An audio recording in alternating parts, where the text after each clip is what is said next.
One of the things I've noticed is Toronto is about 4,000 kilometres wide and takes up 90% of the country. So it's taken this long to get to the big outdoors. They're massive, unexplored wilderness. Oh, and another weird shit, they've got some sort of cannabis leaf or something on everything. I don't know what that means. One of the fun aspects of the coaching sessions in Canada was working out various ways to explain the same thing. Right in there, oh my god. Such as weighting and deweighting footpegs.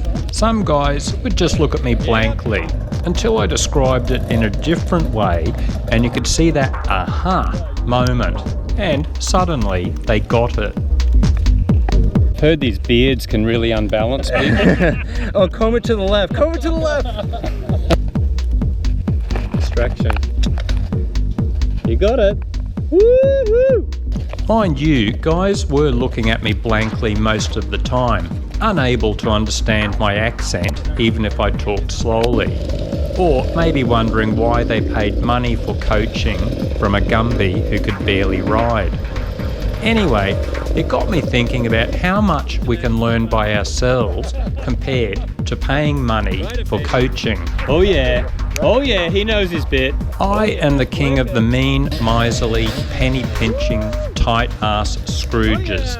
I use both sides of the toilet paper and won't change bike tyres until the canvas has worn through. So it took me many years of riding before I finally went to a proper coaching session with Chris Birch last year. And wow, what an eye-opener. I thought I was pretty good with most of the basic riding techniques. I had watched various training videos, chatted with riding buddies about our style, but there were so many bad habits we had to unlearn after Chris covered all the basics. The problem is we are blind to our own mistakes, and this even affects top riders. Chris Birch was doing some enduro cross training a few years back, and his coach said his body position was all wrong for certain techniques. Chris kept insisting he was doing it right. It was only when Chris saw video footage of himself he realised the coach was right.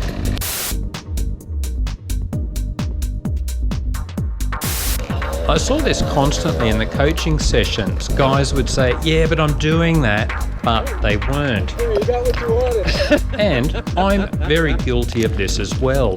I'm always looking at video footage of myself and realise I keep dropping my elbows instead of keeping them up. You still got it. If you are teaching yourself, most techniques come down to around 5 key principles. So it can be worth writing these on some tape, then stick it to your handlebar pad. It is surprisingly hard to remember 5 things when learning a new technique, so try and keep a checklist handy. Gotcha. Even better, pair up with a riding buddy who wants to learn the same shit. Keep watching each other and spot the things you are forgetting. As Chris Birch said, even experienced riders often think they are doing everything right, but are blind to their own mistakes. Those that leap anyway will be ready when they must. And to be really sure, get someone to film you and then look for your mistakes. One of the biggest problems is I don't punch big logs or vertical faces at the critical 2/3 mark. I think I am, but I'm always aiming too high and not compressing the front suspension properly.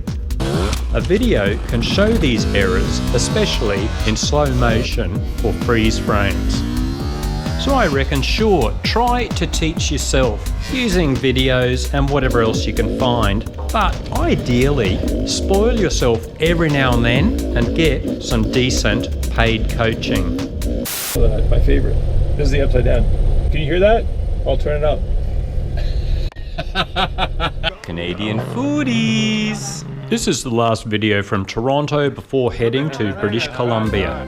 These little Canadian towns are beautiful. A massive thanks to all the Traction E-Rag guys and girls. It was a pleasure to meet you all and realise there are other crazy people in the world. So guys, this is a Canadian limousine. Fuel's so expensive here. You've got to have 4 people in a car. I can't wait to get a shower. And here we are in Paris, Gay Paris, in Ontario.